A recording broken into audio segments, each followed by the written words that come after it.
So let's get started. We have only about 5 people in the class right now. We'll get started because it's the last lecture. Let's not waste time.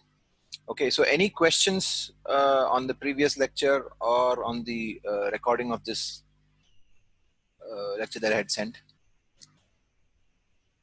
Any questions? Okay. So today we are going to speak about hydraulic jumps, which are essentially an example of what we are calling rapidly varied flow. All right. So we've already discussed in the context of open channel flow, we have discussed uniform flow. Remember, we have not at all spoken about unsteady flow in this entire semester. Unsteady flow means when things are changing with respect to time. So far, we are only looking at things as a function of space. So in that context, we studied uniform flow, which means the flow properties do not change as we move along the channel along the length of the channel. Then we discussed about gradually varied flow, in which we said it is changing along the direction of flow, but it is changing at a gradual rate. Okay. And then now we have come to the final part of it, where we are going to say it is changing and it is changing rapidly. So that is where we come up with this concept of a hydraulic jump.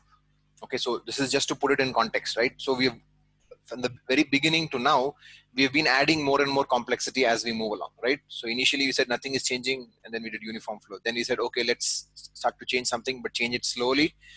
So then that was gradually varied flow. And now finally we have come to a stage where we are looking at things that are varying rapidly, okay, and in fact in a turbulent manner.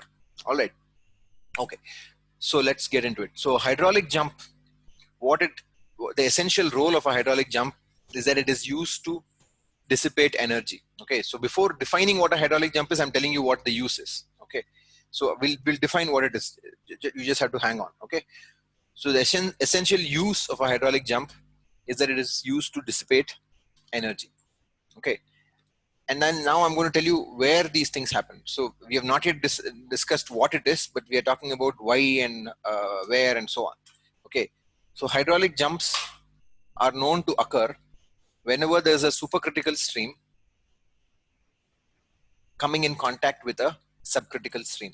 Okay, so when I say supercritical stream and subcritical stream, what does that mean? How do you define whether something is a supercritical stream or a subcritical stream? Depth of flow greater than critical depth. That is, Subcritical stream. what is that? Critical. No. If depth of flow is greater than critical depth, then it is what kind of? Subcritical. Subcritical, right? Okay, so if the depth of flow is greater than critical depth, then you will call that kind of flow subcritical flow. So that is a subcritical stream. Okay, and if on the other hand I have depth of flow less than the critical depth, then that would be classified as supercritical. All right. So now, of course, I haven't said anything about discharge. All of this is for a given discharge. Given a discharge, there is only one possible critical depth, right? So for a given discharge, for a given channel, there's only one possible critical depth. Compared to that, if my depth is greater, then it is subcritical. If it is lesser than that depth, then it is supercritical. All right. So that's, so when a supercritical stream meets a subcritical stream, means what? When a stream of low depth meets a stream of larger depth. A small depth stream meets a larger depth stream. Okay. And all of this is for the same flow rate, right? We are not looking at unsteady flow. It's all steady flow. So the flow rates in both these streams are the same. So in one case, I have a stream which is less deep, which has higher velocity naturally, right? Because the flow rate is the same, and a stream which has larger depth, and naturally it has a lower velocity. So when these two streams meet, that is where hydraulic jump happens, right? So now the very terminology jump, right? You can imagine when a supercritical stream is coming in, the depth is low, and then it has to meet a subcritical stream whose depth is higher. So somehow the water has to transition from a lower depth to a higher depth. So that is why we call it a jump. right? So it is like going from on the staircase, going from one staircase to the other staircase, you jump to reach the higher staircase, right? So that is the context of the phrase hydraulic jump. Okay, so now what happens when a supercritical stream and a subcritical stream meet? What happens is that it creates a lot of disturbance in the water surface, right? So the water surface, so now if you remember correctly, when we defined gradually varied flow, we said it's gradually varied flow if dy by dx is small, right? So now in this context, it is rapidly varied flow if dy by dx is large. Okay, so how large is large? Is 45 degrees large? 45 degrees for a water slope would be very large, right? So if you see water having a slope of 45 degrees, 45 degrees is a very steep slope for water. Okay, then that would be classified as a uh, uh, rapidly varied flow or a hydraulic jump. Okay, so it creates a lot of disturbance in the water surface, and because of this, large scale eddies and turbulence is formed. Okay, you know what an eddy is? Eddy is basically a circulating pool of water, if you can think of it that way. Okay, so you'll have lots of large scale eddies. Now when these eddies are formed, it dissipates a lot of energy. Okay, so that is what a hydraulic jump is essentially. Now I already said that it's useful in terms of being able to dissipate energy. Now what possible practical applications can that have, right? Is there a situation where I want my water to lose its energy, right? Is there any particular situation where I would like the water to have less energy than it actually has, right? So now you can imagine, uh, if I have a dam from which I'm releasing water, right? So the dam has got a lot of water stored with a lot of potential energy. When I release that water, it comes out with a lot of velocity, right? So all of that potential energy is getting converted to kinetic energy. So when a dam gate is opened, or when water is released through the spillway of a dam, the water comes with a very high velocity. Now, if I let that water continue with that high velocity, it will cause a lot of erosion downstream of the dam, right? So as the water moves downstream, if it has a lot of velocity, it will keep eroding. And if the downstream portion of a dam keeps getting eroded, then that has implications for the stability of the dam, right? So you already studied that in geotechnical engineering. You have so many problems, right? Piping and this and that, scouring, etc., etc. So when all of that happens, you'll have a lot of erosion downstream of the dam, which is not good for the stability of the dam, right? So you want to prevent that from happening. So in this kind of a situation, you would employ a hydraulic jump, which can dissipate the energy of that, the kinetic energy of that jet of water that comes out of the dam, and then it becomes a calm stream and then flows gently after that, right? So within a short distance of the dam, you create a hydraulic jump, dissipate that energy, and then let the stream move onwards with its lower velocity, higher depth, and so on. Okay, so that is one potential application of hydraulic jumps. Another application, because of this, as I said, that it creates a lot of turbulence and eddies, and a lot of mixing is happening. It's very useful in sewage treatment plants, right? So, or even in some chemical plants where you want to mix chemicals with the water or with the liquid or whatever it may be. You want to mix it efficiently.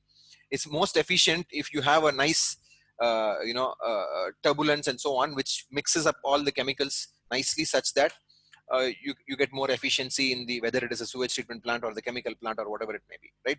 So it's also helpful because it creates turbulence and a lot of mixing.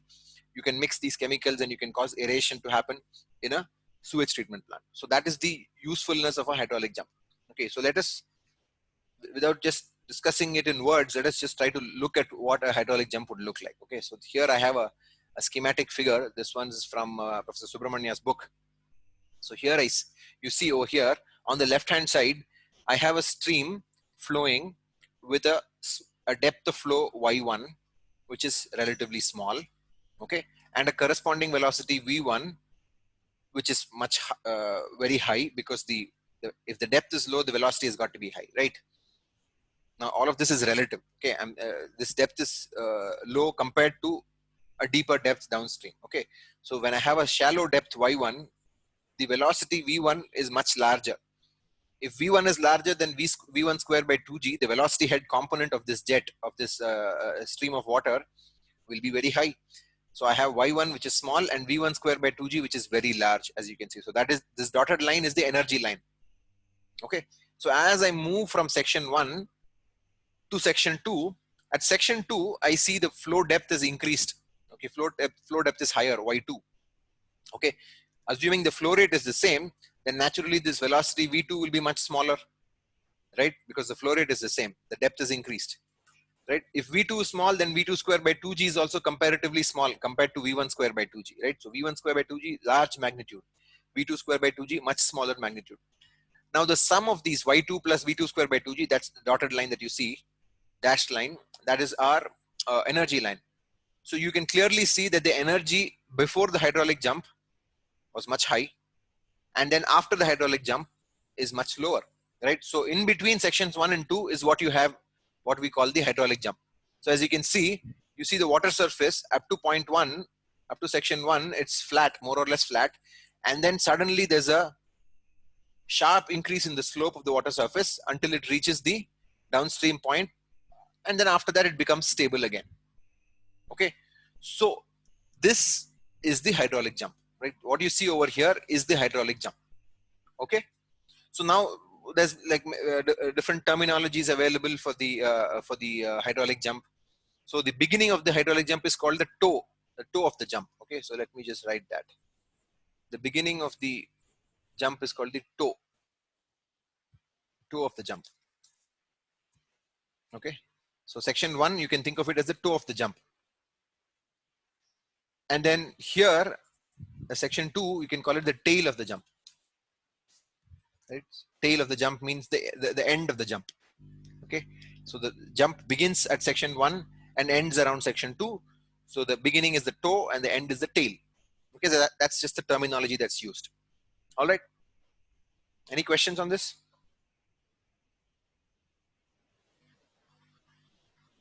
All right. Okay, so let's get into the theory behind the, very quickly, let's get into the theory.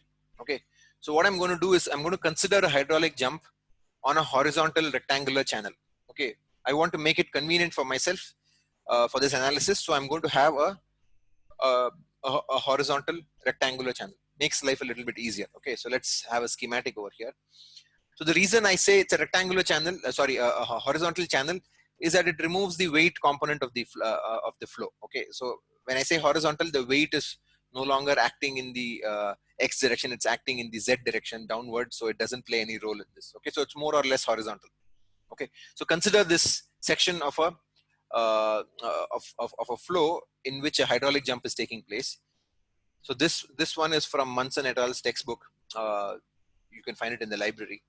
Okay, so here I have this dotted line that you see over here is the control volume of the hydraulic jump, right? We are going to look at the hydraulic jump through this control volume. Okay, and what we are going to do is that, unlike in the case of gradually varied flow and in uniform flow, we just, everything was constant, so there was it was relatively easy. In the case of gradually varied flow, we were looking at the energy equation, right? The specific energy at points 1 and 2, and then we would equate that and come up with an expression for delta x and so on. Here we are going to do conservation of momentum. Okay, so conservation of momentum is useful in this kind of a situation. Okay, so let us look at the control volume. The control volume on this side has depth y1, velocity v1, and a force acting here f1, right? On the other side of the control volume, I have depth y2, much larger than y1, velocity v2, and a force acting on this control volume f2 in this direction. Okay, so now, although I said that there's a lot of turbulence and complexity inside this hydraulic jump, we are going to make some assumptions. Okay, so the most important assumption we are going to make is that although the hydraulic jump itself is very turbulent and very random, we are going to assume that the flow at cross sections 1 and 2 is uniform, it's steady, and it's one-dimensional. Okay, so these three assumptions hold. Okay, so cross sections 1 and 2, the flow is uniform, which means it is not changing as a function. It's not changing locally as a function of space, right? So locally, if you see the water level is just not changing much, but within the hydraulic jump, the water level is changing. So it's uniform at cross section 1. It's steady, meaning that it's not changing as a function of time. Okay, as a function of time, the water level is not changing at both sections 1 and 2. And then that it is all one dimensional. Now, why do we need this? So far, we've never discussed it in the context of one dimensional, but in the case of hydraulic jump, we are making this assumption that the flow is one dimensional. Okay. Why do we need one dimensional? Anyway, we are not looking at the other dimension, right? The other dimension is the direction perpendicular to the screen that you're seeing, right? Perpendicular to the screen is the width of the channel, right? So we are going to assume, why do we say it's one dimensional? Any idea?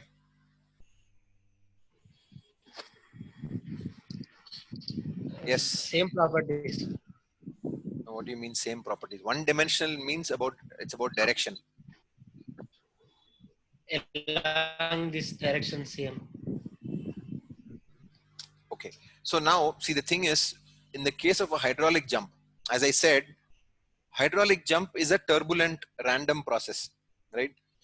So inside the hydraulic jump, you cannot say that the flow is happening only in the positive x direction, for example, right? So if this is the positive x direction, let me just write that.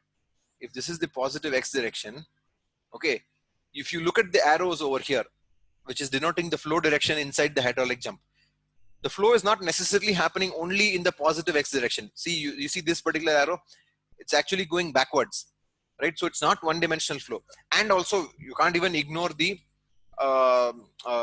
changes in the direction perpendicular to the screen. That is the width of the channel.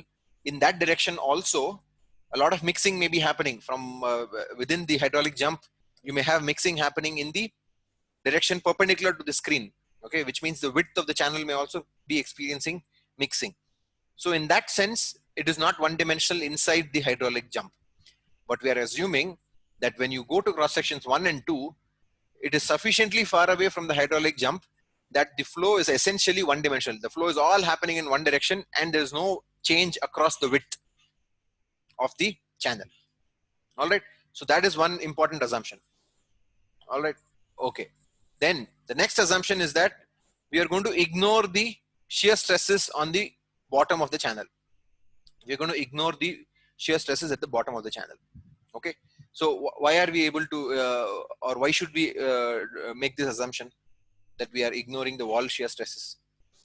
Any idea?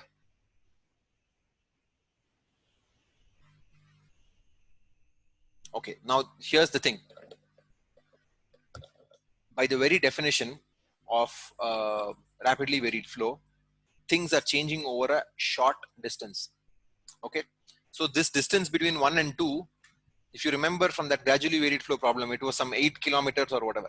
Over 8 kilometers, you can't ignore friction. Okay.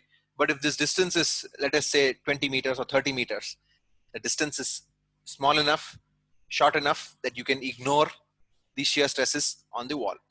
Okay, so that's the justification for it. Okay, so that is because you're defining it as rapidly varying flow. So it's changing quickly. It's not taking 8 kilometers to change from depth y1 to y2. All right. So therefore, in that short distance, we are ignoring the wall shear stresses, and that makes our life a little bit easier in the analysis. All right. So these are the assumptions that we have. So now let's move on. Let's write the momentum equation for this control volume. So for this blue dotted line, we're going to write the momentum equation. What is the momentum equation? Reynolds transport theorem. What should be the left hand side? Okay, I need to call somebody.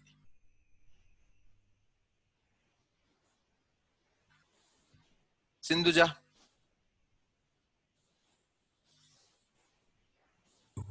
Yes, sir. Yes. So what is the left hand side of the Reynolds transport theorem momentum equation?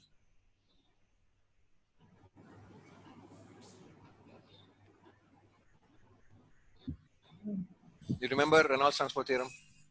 Yeah, a bit. Not clearly. I don't remember it well. You don't remember. Okay. Anybody else wants to try to answer it?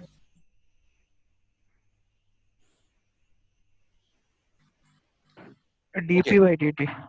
dp by dt. Okay. So what is dp by dt for a system? Force. Forces. Summation of the forces, right?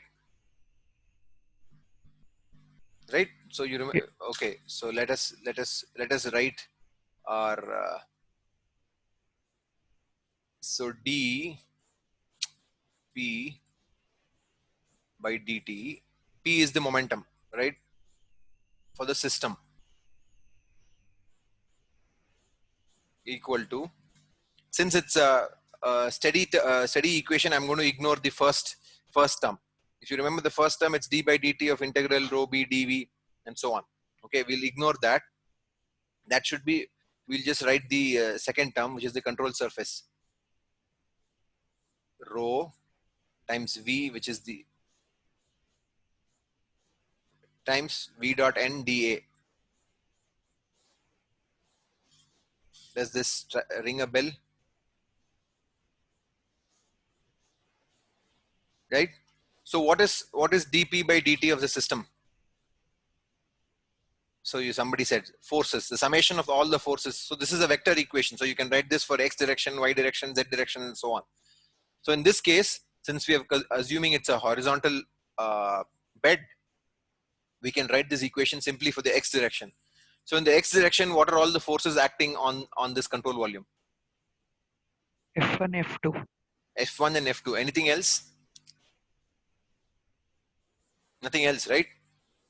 So what is this rho v dot n dA? What will that be? V dot n will have a positive sign at cross section 2, because v and n will both be, v2 is pointing in this direction, n hat is also pointing in this direction.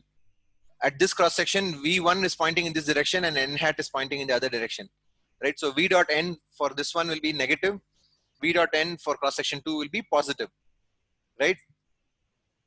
And vector v1 and v2, both of them are in the positive direction.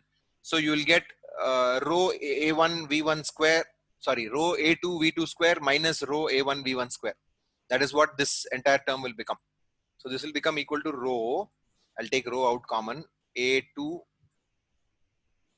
v2 square minus rho a1 v1 square.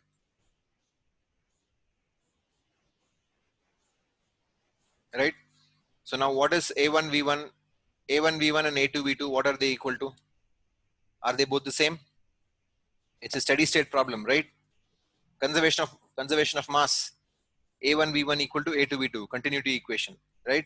So this will become rho times q times v2 minus v1. v2 minus v1. All right. Okay. Is this okay? Any questions? All right. Anyway, we are going to write it again now, so don't worry. So let's write the equation. So the momentum equation will look simply like this. Sigma f in the x direction is f1 positive minus f2. It's in the negative direction, equal to rho times q times v2 minus v1. That's just what I wrote a few seconds back. Okay. So then I can write q as v1 into y1 into b. What is this v1 into y1 into b? It's simply the area of the cross section, which is y1 times b, which is the width of the channel, times the velocity at cross section 1 v1. Okay. So now I have got all these this entire equation, these different terms. Let us try to simplify this equation, right? So what is F1? It is a force acting on this portion of the control volume, right? On this control surface of the control volume, right? So it is the hydrostatic pressure acting on this control volume, right? So F1 will be half rho g y1 square b, capital B. So this is simply assuming the pressure is hydrostatic, right? Similarly at F2, I'll have half rho g y2 square times capital B. How did I get that? Here, if you draw a triangle, that will be your pressure distribution. right? The area of that triangle multiplied by the width is the force, right? The area of the triangle will be what? Half y1 into, you understand how we got this? Any Yes, questions sir. on this? Right, this is straightforward, right? So F1 and F2, I've simply computed it using the triangular hydrostatic pressure distribution at cross sections 1 and 2, right? So the area of the triangle will be half rho g y1 square.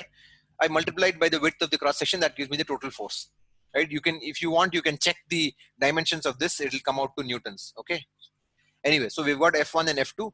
Now if I put these back into this equation, I'll have capital B common on both sides, that will go out. Rho is common on both sides, that will go out. So I'll be left with an equation that looks something like this: y1 square minus y2 square by 2, or y1 square by 2 minus y2 square by 2, equal to v1 y1. Rho and b have got cancelled out. v1 y1 divided by g. So the g from the other side has come to the denominator over here, multiplied by v2 minus v1. Okay, fairly simple expression. Okay, so now we are going to take this expression and continue. Now what I'm going to do is I'm going to write v2. Sir, Yes. I didn't understand half rho g by 1 square. Okay, so that's why you should speak up when you're asked. Okay, so I'll draw it for cross section 1. Cross section 2, you'll have to do it yourself.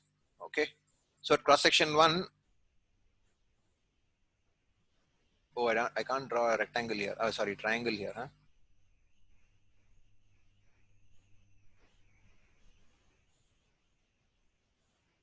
This is the pressure distribution agreed at cross section 1. Yes, sir. Yes. Okay. Yes. So the depth here is y1. Okay. What is the magnitude of this bottommost arrow? Rho g by 1. Rho g y1. Rho into g into y1. Okay. So what is the area of this triangle? Half rho g y1 square Yes, sir. multiplied by the width of the cross section b. That's the total force. Yes. Rho g y1 has units of pressure, Newton per meter square. So the pressure acting at a depth of y1 from the surface is rho into g into y1 Newton per meter square. I want force, so I need to multiply that Newton. Of course, first of all, I have to convert it into the equivalent pressure for this triangle is half rho g y1, right? So because the pressure at the surface, pressure at this point is 0. The pressure at the bottom is rho g y1. So the equivalent pressure for the entire depth is half rho g y1. Got it, sir. Got Multiplied by the depth half rho g y1 square, multiplied by the width half rho g y1 square b. Same thing on the at cross section 2. All right. Okay. Right. Let's keep going. Okay. So we were at y1 square by 2 minus y2 square by 2 equal to v1 into y1 by g into v2 minus v1.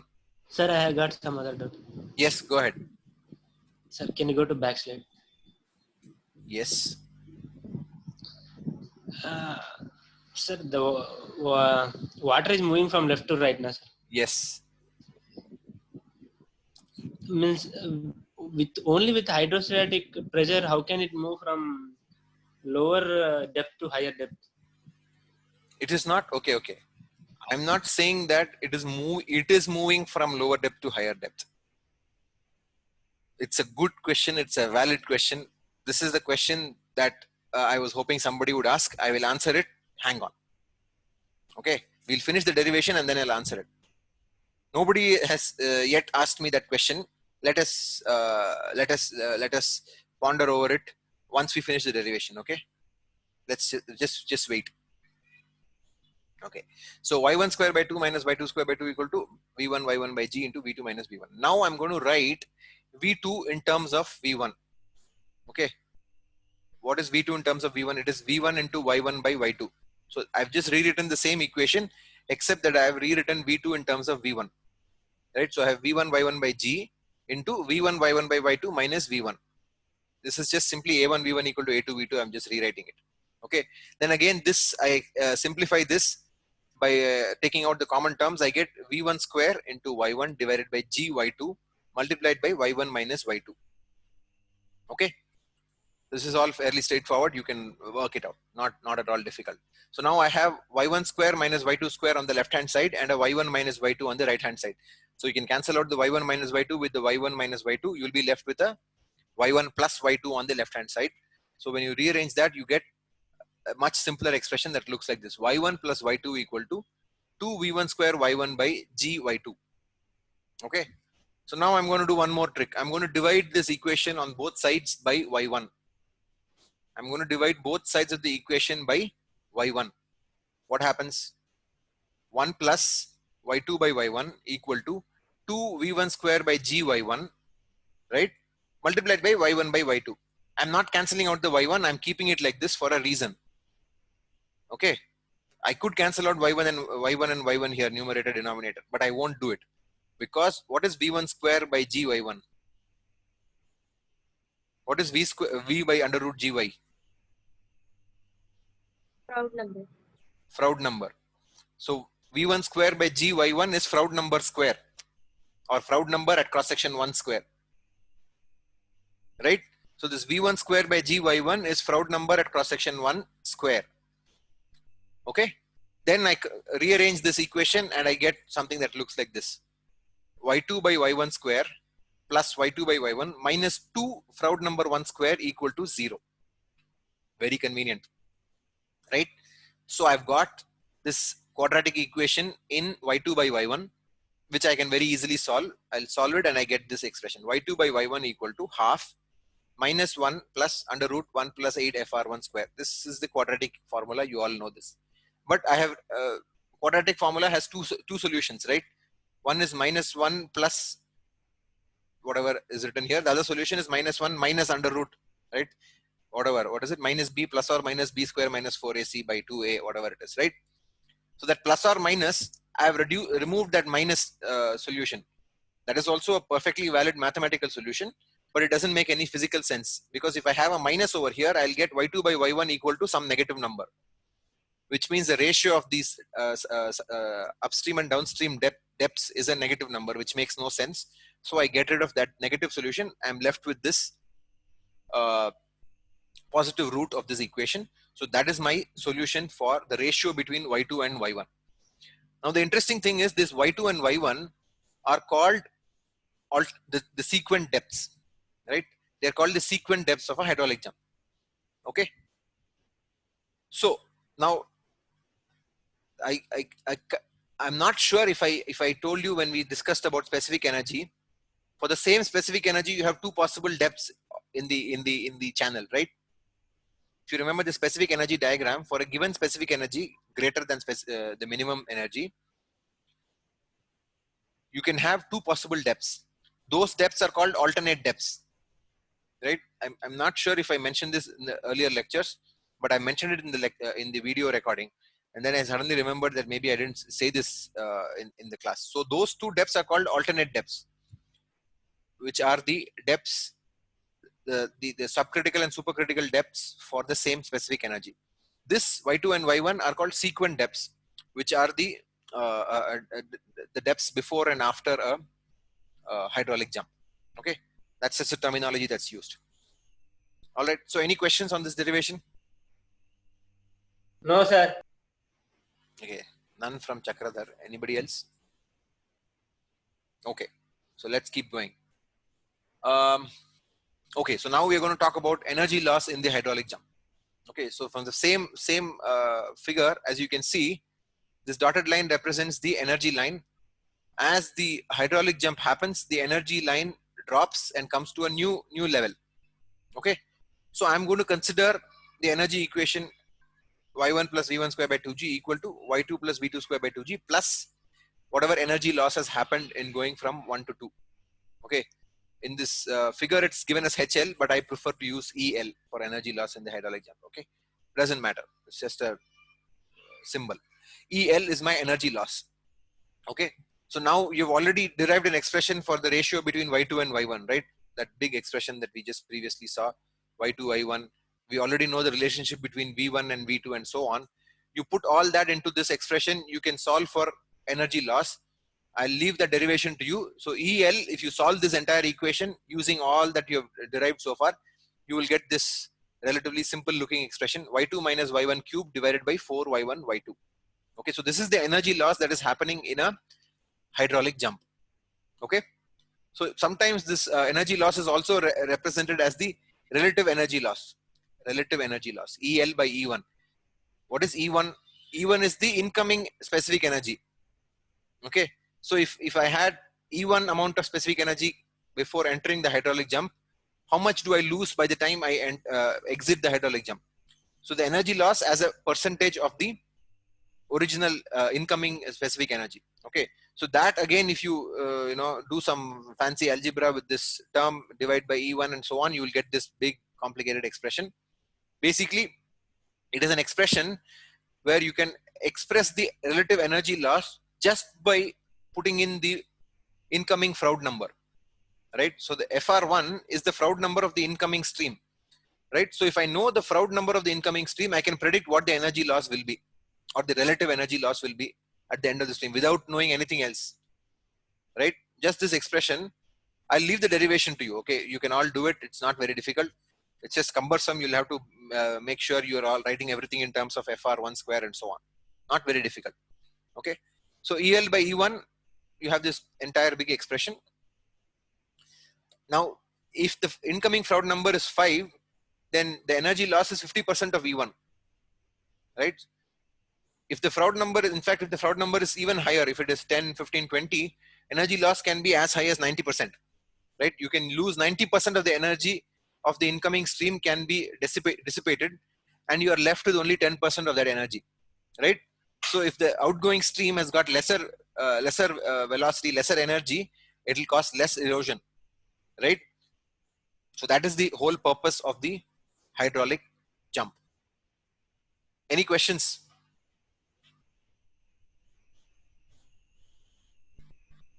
All right. So now we'll come back to Chakradhar's question. So his question was, how is it that a stream which is flowing at this lower velocity is able to suddenly become a stream of a higher velocity? Is that a correct interpretation of your question? No, sir. Okay, so what is the question?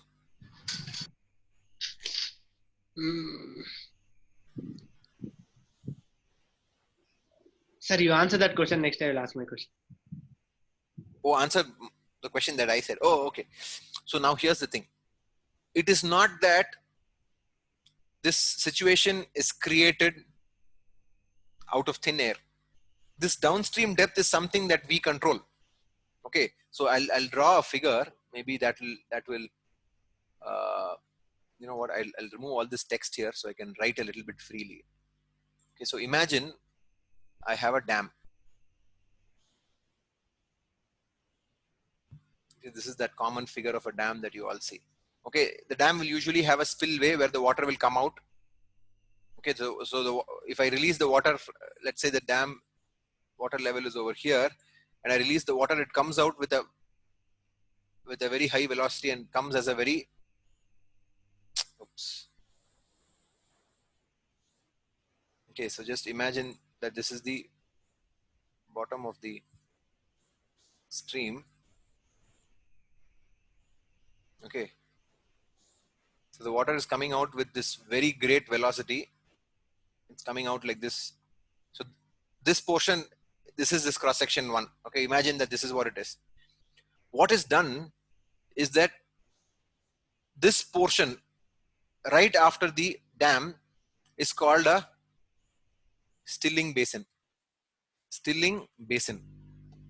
Okay, so you know what the word still means, right? Still means to become, motionless. Okay, I mean, of course, water is moving, but the point is that this portion is called a stilling basin, where the water is brought to a lower velocity. Is when it is coming out of the dam, it is coming with great velocity. You want to lower its velocity such that here, the water becomes more or less still and then continues flowing.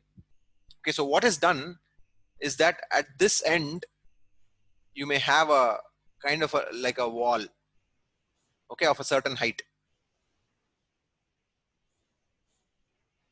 Okay, imagine you have a wall here of a certain height. Okay, so the water keeps coming in. There's a wall over here, right? This is you know the what happens when there's an obstruction to the flow. What happens? What happens when there's an obstruction to the flow? Heat dissipates. What dissipates? Heat. Energy Okay, loss. heat.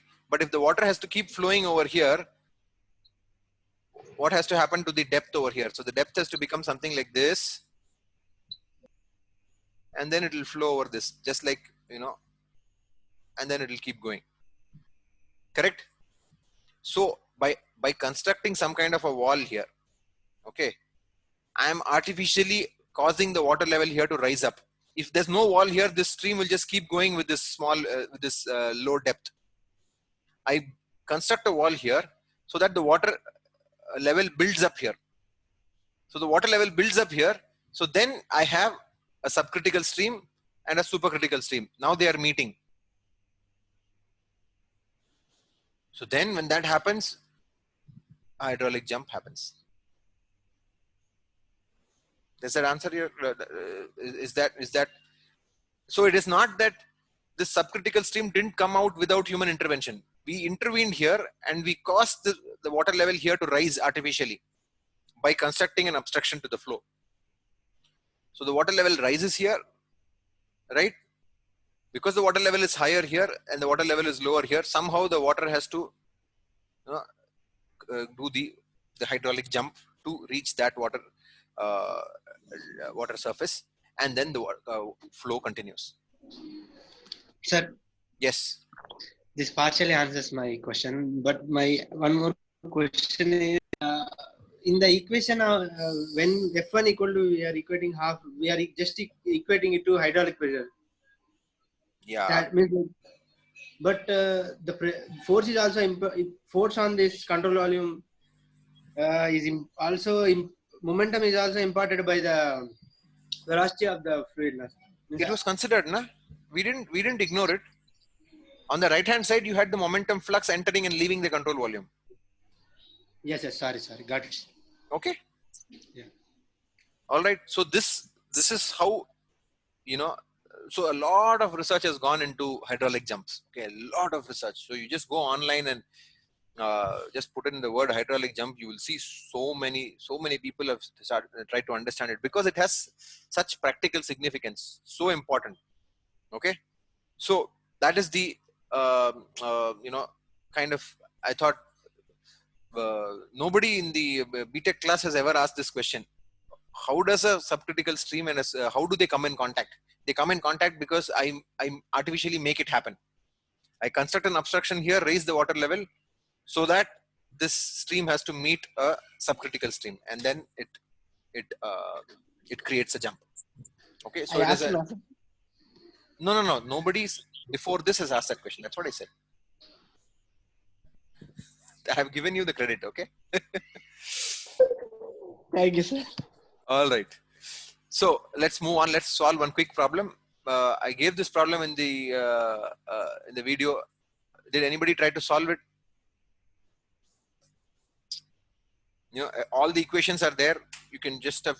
I didn't give the solution on that day when I uploaded the video because it's such a simple problem. I didn't want to really, you know, I wanted you to also try to solve it by yourself. Okay. So I have a hydraulic jump occurring in a rectangular channel of 3 meter width. Discharge is 7.8, blah, blah, blah. The depth before the jump is 0.28 meters. Estimate the sequent depth and the energy loss in the in the jump. Okay. So you're given the width of the channel, you're given the discharge, and you're given the depth y1, right, before the jump, which is y1. You're asked to find out y2 and energy loss EL. So simple, right? If you go back to the derivation that we had, right? So y2 by y1 equal to half minus 1 plus under root 1 plus 8 fr1 square, right? Y1 is given. You're asked to find y2.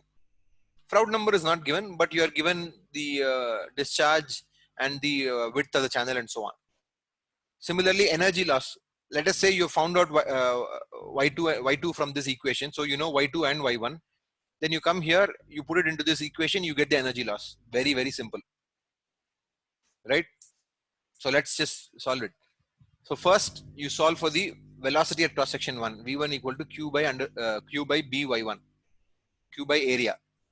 Width multiplied by the depth. So that gives you the velocity 9 point whatever meters per second. So once I have V1 and Y1, I can solve for Froude number, right? Froude number is V1 by under root GY1. So that is 5.603. All right. So I have Froude number. What are the units of Froude number?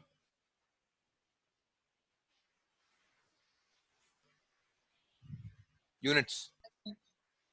It is unitless. Okay. Dimensionless. It's a dimensionless number. Just like, give me another example. The Reynolds number. All right. Good. Okay. So I have Froude number and I have Y1. Now I can solve for Y2. Y2 by Y1 equal to, okay, so everything in this equation is known except Y2. So I solve for Y2. Y2 equal to 2.08. Okay, so from 0.28, there's been a jump to about 2.08 meters. Okay. Then the energy loss of the jump, you put in these values Y2 and Y1, you get the energy loss 2.503 meters. Okay. So it's really a straightforward problem. You can also find out what the original energy E1 was. What is E1?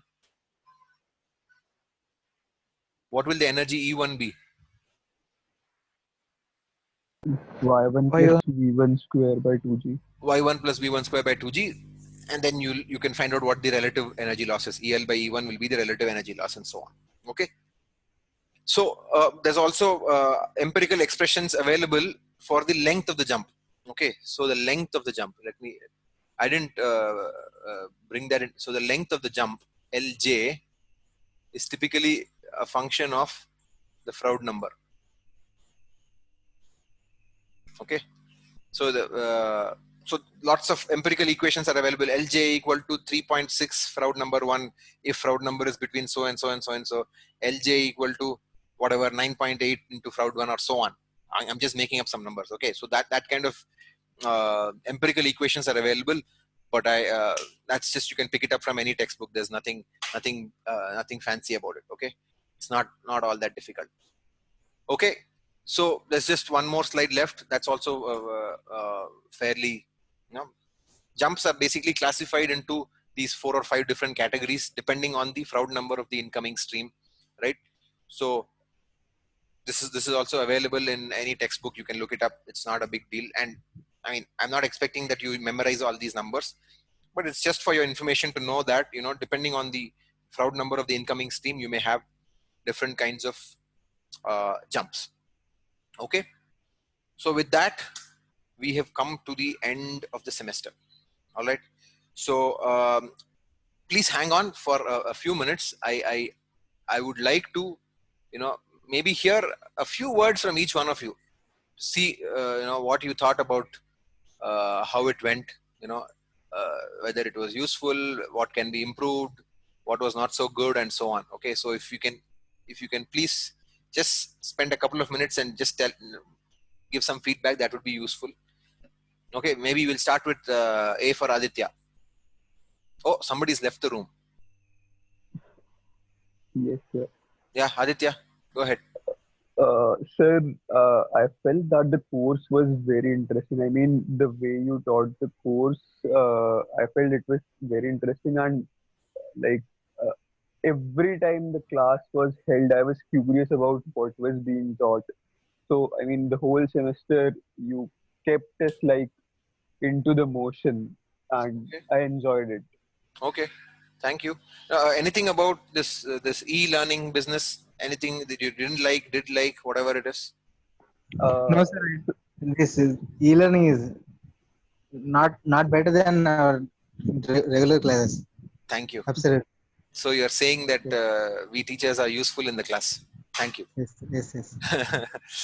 Okay. Not at all interested in this Zoom app. Okay.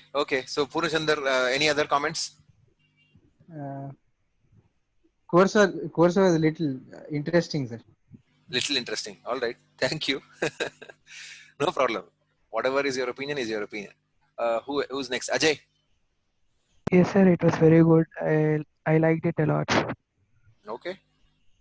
You can say something negative also. Okay. No problem. Uh, Even for the rest of the whoever wants to speak up. Okay. Shwetu Shri. Sir, it was actually good, sir. Hmm. Okay. Thank you. Sindhuja. Yes, sir. After a long time, I felt like there's someone who makes us feel the problem. Feel the problem. Yeah. Okay. Okay. I don't know what that means, but I'll take that as a compliment. Class was mean- lively, sir. Basically. Okay. Class was lively. All right. That's good. Okay. Thank you. Who's next? Chakradhar. Oh, Chakradhar. Sir, you must give hard paper, sir. Must give hard papers. Then- Okay. Then you can make this. Then students will improve a lot. Okay. Okay.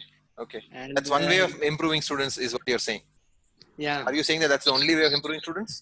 No, that is like that's make it. This is gone. This is somewhat like drawback of your course. That's it. This is the only drawback I felt. Okay. That I give easy papers, huh? Yeah, ultimately, it means like at least two. I find 3 of them from assignments. That is worse. Don't give like. Okay. So you see, Chakradhar, that is your opinion, right? Absolutely fine. I agree with you. But I have to worry about everybody in the class. Okay. Fine. I mean, your comment will be It's about considered. improving, sir. Sir. Yes. Yeah, and course was entertaining, sir. Entertaining. Okay. Yeah. Okay. Thank you. Yashwanti. Very happy with the way you taught, sir. Okay. All right. No issues. No issues. Thank you. Vamshi. Sir, in classes it seems to be very interesting, sir. But in online classes, not that much good. Yeah, my voice is kind of boring, na? No. Even when I'm not able to watch my lectures, it's I don't know how to. I really depend on body language for my communication. Okay, it's very difficult. You should see me when I'm making these videos. My hands are all moving up and down, and but of course there's no video. But yeah, it's difficult for me. I find it difficult to teach without that live interaction. It is But I difficult. entertained the course, sir. What is that? But I entertained the course, sir. But you enjoyed the course. Okay. Thank you very much. You've been a good bunch. Most of you are the ones who keep coming for the classes. The rest of them, I hope they're watching the videos. I'm looking at the YouTube video count. It's not increasing. I don't know what they're doing, whether they're going to watch it one day before the exam and come and do it. I don't know. So, well, that is the reality that we have, unfortunately, in front of us. Let's see how it goes. You all stay safe and make sure you don't get into trouble. It's been a good journey, and I enjoyed it. So we are going to meet next semester anyway for water resources engineering. It's going to be fun again, hopefully. So, and hopefully we are all back on campus and meeting each other and seeing each other's faces. I love that more than anything else. Okay, teaching a laptop is not fun. I mean, looking at a laptop while teaching is not fun. Okay, I mean, even if you sleep in class, at least I get to see you. It's entertainment for me. Okay, so thank you very much. Really enjoyed it. Let's hope for the best. Huh? See you guys. If you have Happy any vacation, questions, sir. oh, happy. There's no vacation for me, by the way. We just continue working. Yeah, happy vacations for you all. I don't know when the exams are going to be. If you have any questions, please get in touch with me. Okay, do not hesitate. However simple the question or whatever it may be, just contact me. Okay, it doesn't matter. I will ensure that I answer it to the best of my ability. Okay, that much I can assure you. And if it's important enough, I might even make a video and send it to everybody, so everybody gets the benefit of that question, of that answer. Okay, if it's a small thing which it's not so or which I think is everybody might know or most people might know, then I'll just answer that person whoever asked the question. Otherwise, if it's important, needs to be addressed, I'll make a video, send it to everybody so that everybody gets that benefit. Okay, thank you very much. Enjoyed it. See you all. Stay safe.